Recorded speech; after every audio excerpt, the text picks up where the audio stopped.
பொருத்தத்திற்கும் பெரும் மதிப்பிற்கும் உரிய இப்பள்ளியை ஏறக்குறைய 33 ஆண்டுகளுக்கு மேலாக ஆண்டு வழிநடத்தி அனைத்து மாணவ செல்வங்களுக்கு நல் அறிவு புகட்டும் அழகுடைய கல்வியை வழங்கி வருகின்ற பட்டினத்தார் அமைப்பின் சேர்மனாகவும் தாளலராகவும் இருந்து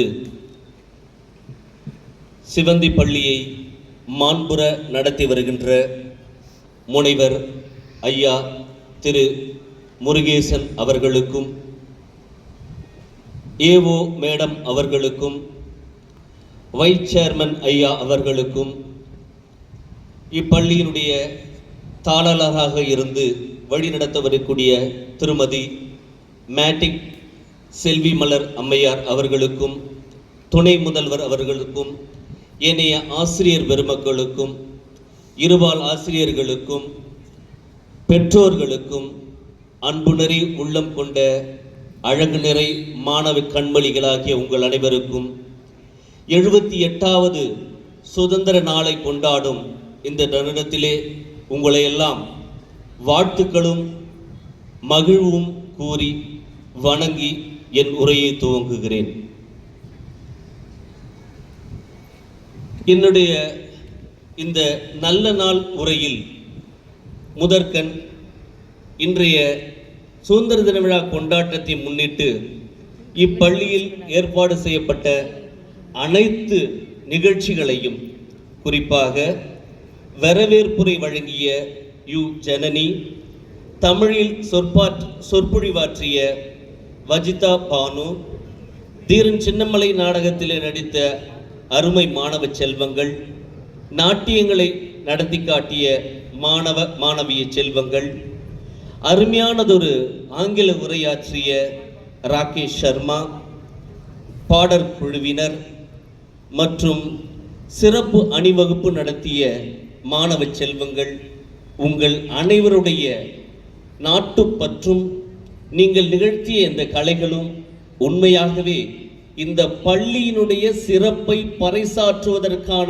காரணிகளாக இருக்கின்றன என்பதை சொல்லிக் கொள்வதில் எந்தவித தயக்கமும் எனக்கு இல்லை. அவ்வளவு நேர்த்தியாக, அருமையாக, சிறப்பாக, போற்றுதலுக்குரியவையாக இருந்தன. அதை பயிற்றுவித்த ஆசிரியர்களுடைய உழைப்பை கண்டு வியக்கிறேன்.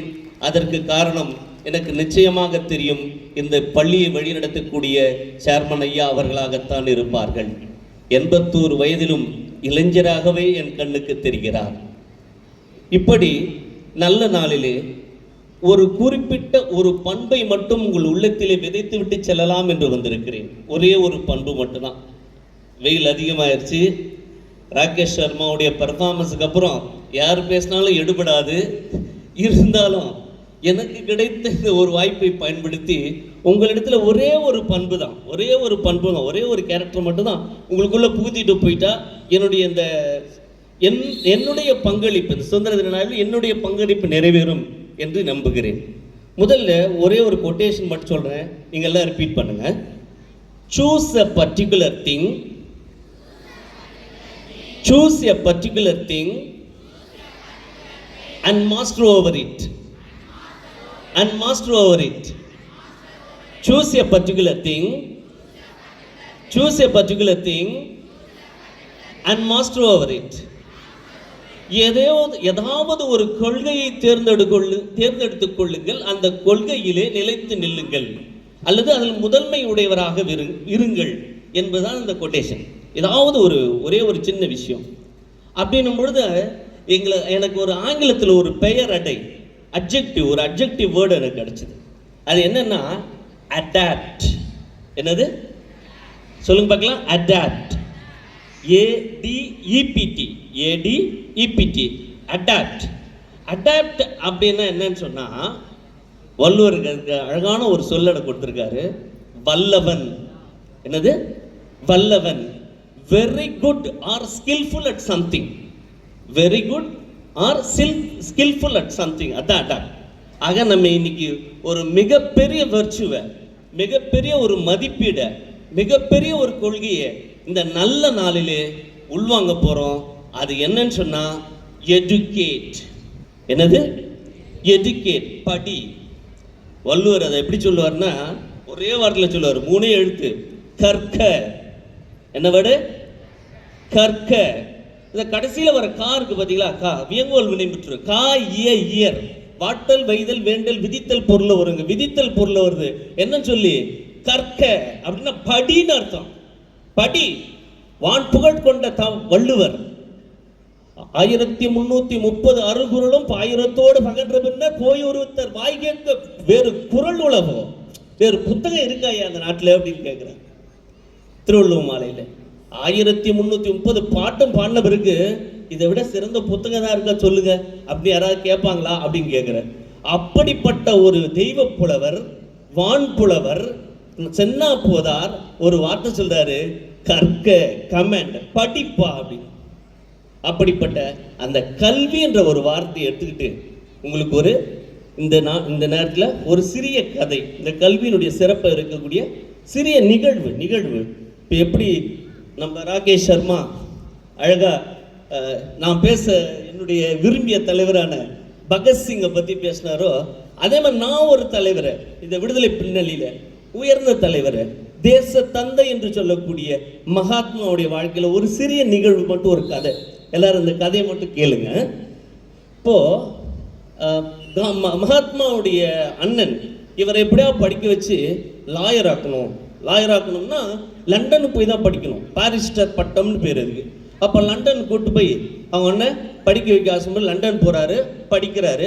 படிச்சுட்டு திரும்பி இந்தியாவுக்கு திரும்பி வந்த உடனே அவங்க அண்ணன் முதல்ல ஒரு வழக்கை கொண்டு வராரு. அப்போ காந்தி சொல்றாரு, இந்த வழக்கெல்லாம் ரொம்ப பொருட்செலவாகும் நடத்துறதுக்கு, அது இல்லாமல் ரொம்ப நேரமும் பிடிக்கும், அதனால வழக்கெல்லாம் வேண்டாம், உங்களுக்குள்ளேயே பேசி தீர்த்துக்கங்க அப்படின்னு சொல்லிட்டு உள்ளே போயிடுறாரு. அவங்க ஒன்றா நெஞ்சம் இடிஞ்சு போகுது. இவ்வளோ காசு செலவு பண்ணி தம்பியை படிக்க வச்சா இவர் கோர்ட்டுக்கு போக மாட்டேன்னு சொல்கிறாரு, என்ன பண்ணுறதுன்னு தெரியாமல் இருக்கும்பொழுது தான் அப்போ இன்னொரு வழக்கு வரும். சவுத் ஆப்பிரிக்காவில் குப்தான்கோனுடைய கம்பெனி 2 கப்பல் வச்சுருப்பாங்க. அந்த 2 கப்பல்களுக்கு ஒரு வழக்கு வரும். அந்த வழக்கினுடைய தஸ்தாவேஜுகள், அதாவது கோப்புகள் ஃபைல்ஸ் எல்லாமே குஜராத்திலையும் ஹிந்திலையும் இருக்கும். அதை மொழிபெயர்த்து தர பணிக்காக காந்தியார் சவுத் ஆப்பிரிக்கா அனுப்பப்படுகிறார். அனுப்பப்பட்டால் அவருக்கு முதல் ட்ரெயினில் ஃபர்ஸ்ட் கிளாஸ் டிக்கெட் கொடுத்துருக்காங்க. ஐயா ஜாலியாக ஏறி படுத்துக்கிட்டாங்க.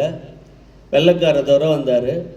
யார் இந்த கருப்பேன், வெளியே போ அப்படின்னு சொல்லி இழுத்து கீழே தள்ளி விட்டார். ஸ்டேஷன் மாஸ்டர் செகண்ட் கிளாஸில் உட்கார வச்சு அனுப்பி விடுறார்.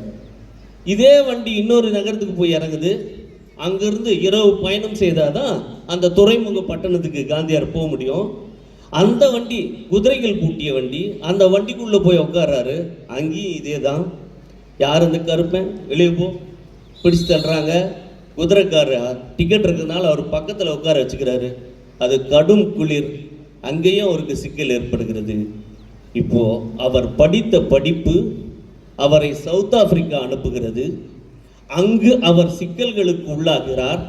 இனவெறிக்கும் விடுதலைக்கும் அங்கு நடத்தப்படக்கூடிய அந்த தாக்குதலுக்கும் உள்ளாகிறார். அங்கு காந்தியார் விடுதலை போராட்ட வீரராக, சத்தியாகிரகியாக, ஒரு தன்னலமற்ற தலைவராக சவுத் ஆப்பிரிக்காவில் தான் உருவெடுக்கிறாரு. இதற்கு காரணம் என்ன? அவர் படித்த படிப்பு. ஆகவே இந்த நென்மத்தில் நீங்கள் படிக்கக்கூடிய படிப்பானது, இந்த கல்வியானது எப்படி காந்தியாரை ஒரு சுதந்திர போராட்ட வீரராக மாற்றியதோ அதே போன்று உங்களையும் பல்வேறு நிலைகளிலே இந்த கல்வி ஏதாவது ஒரு வகையிலே உயர்த்தி விடும் என்று சொல்லி இந்த கல்வியினுடைய சிறப்பை தமிழ்ல பலவாறு பாடியிருக்கிறாங்க. இப்போ கொஞ்சி அழகும் கொடுத்தானை கோட்டழகும் மஞ்சள் அழகும் அழகல்ல, நெஞ்சத்து நல்லம்யாம் என்ற உணர்வோடு ஒருவருக்கு கல்வி அழகே அழகு அப்படின்னு சொல்லி நாலடியார் சொல்லுகிறது. அழகாக நீண்ட முடிகளை வளர்த்துக் கொள்வதோ, மஞ்சள் நிறமாக காட்சியளிப்பதோ, உயரமாக மிடுக்காக நடப்பதோ அல்ல அழகு. அழகு இது என்று சொன்னால் நெஞ்சத்திலே நாம் கல்வி அறிவு உடையவர்களாக விளங்குவதுதான் அழகு, ஒரு அழகு அப்படின்னு சொல்றார். அது மட்டுமல்ல, இந்த கல்வி வெள்ளத்தால் அழியாது, வெந்தளலாலும் வேகாது, வேந்தரால் கொள்ளத்தான் முடியாது, நிறைவன்றி குறைவுபடாது, கல்லருக்கோ மிக அரிது, காவலுக்கோ மிக எளிது, உள்ளத்தே பொருள் இருக்க உலகெல்லாம் பொருள் தேறி உழல்கின்றாரே. இப்படி கல்வி என்ற அழியா செல்வம் நம்முடைய நெஞ்சத்தில் இருக்கின்ற பொழுது நாம் உலகத்தில் வேற எந்த ஒரு பொருளையும் தேடி அலைய வேண்டாம். இதை பற்றி வள்ளுவர் பெருந்தகை அழகான ஒரு பாட்டு, என்னென்ப ஏனை எழுத்தென்ப இவ்விரண்டும் கண்ணென்ப வாழும் உயிர்க்கு. இதை ஒரு உளவியலாளர், ஒரு உளவியல் மருத்துவர் இந்த பாட்டை எடுத்து ஆய்வு செய்கிறாரு. அதாவது என்னும் பொழுது நியூமரிக்ஸ்னு சொல்லுவோம், நியூமரிக்ஸ் தானே. அப்போது எழுத்துன்னும் பொழுது ஆல்ஃபாபெட்ஸ், ஆல்ஃபா நியூமரிக் இப்படி வச்சுக்கோம். இப்போ எண் அப்படின்ற பொழுது என்ன சொல்கிறாருன்னா, என்னென்ப, அப்போது என்ன சொல்கிறாரு, வலது கண்ணை சொல்கிறாரு, ஏனை எழுத்தென்ப இடது கண்ணை சொல்கிறாரு, இவ்விரண்டும் தான். இப்போ இதில் சொல்லக்கூடிய கருத்து என்ன சொன்னால், வலது கண்ணுடைய நரம்புகள் அனைத்தும் இடது மூளையோடும், இடது கண்ணுடைய நரம்புகள் அனைத்தும் வலது மூளையோடும், அது செரிப்ரோ ஃப்ரான்டல் கோர்டெக்ஸ்னு ஆங்கிலத்தில் சொல்கிறாங்க. அதை இப்படி மறுதலையாக பின்னப்பட்டிருக்கின்றன. அப்போ நீ எண் படிக்கின்ற பொழுது வலது மூளை ஆக்டிவேட் ஆகும், எழுத்த படிக்கும்போது உன்னுடைய இடது மூளை ஆக்டிவேட் ஆகும் அப்படின்னு சொல்லி, ஆக இந்த இரண்டு பக்க மூளைகளும் சரியாக செயல்பட வேண்டும் என்றால், அதாவது முழுமையாக செயல்பட வேண்டும் என்றால், அதாவது ஹோலிஸ்டிக்கா செயல்படணும்னா எண்ணும் எழுத்தும் வாழும் உயிருக்கு கண். அப்பதான் உனக்கு என்ன வரும், creativity mind and strategical mind. இந்த ரெண்டு மைண்டும் சேர்ந்து வேலை செய்யும் பொழுதுதான் இந்த உலகத்தில் நாம் எவற்றையேனும் சாதிக்க முடியும், யாரை வேண்டுமானாலும் வெல்ல முடியும். அவ்வளவு ஒரு அருமையான குரல் இந்த திருக்குறளில் வள்ளுவர் பெருந்தகையால் நமக்கு வழங்கப்பட்டிருக்கிறது. ஆகவே அருமை மாணவ செல்வங்களே, இந்த நல்ல நாளிலே காந்தியாருடைய கல்வி சவுத் ஆப்பிரிக்காவுக்கு அழைத்து சென்றது. அங்கு அவர் மிக பெரிய சுதந்திர போராட்ட தியாகியாக உருவெடுத்தார். உங்களுடைய கல்வியும் எதிர்காலத்திலே எங்கு அழைத்து செல்லும், உயர்ந்த நிலைகளுக்கு அழைத்து செல்லும், மேன்மையான நிலைகளுக்கு அழைத்து செல்லும். உங்களுடைய புதிய ரத்தம் இந்த மண்ணுக்கு சில கங்கைகளை அழைத்து வரட்டும் என்று சொல்லி மொத்தமாக வாழ்கிறோம். அதாவது கவிக்கு அப்துல் ரஹ்மான் எப்படி ஒரு கவிதை எழுதுவார், மெழுகுவத்தி இறக்கும் பொழுது நறுமணத்தையாவது விட்டு செல்கிறது, ஊதுவத்தி இறக்கும் பொழுது நறுமணத்தையாவது விட்டு செல்கிறது என்று. ஆக நாம் இந்த உலகத்திலே வாழும் காலகட்டத்திலே கல்வி கற்று இந்த நாட்டிற்கும் இந்த சமுதாயத்திற்கும் பெருமை சேர்ப்போம் என்று சொல்லி வாய்ப்பளித்த ஐயா அவர்களுக்கு இருகரம் கூப்பி நன்றி தெரிவித்து விடைபெறுகிறேன். நன்றி, வணக்கம்.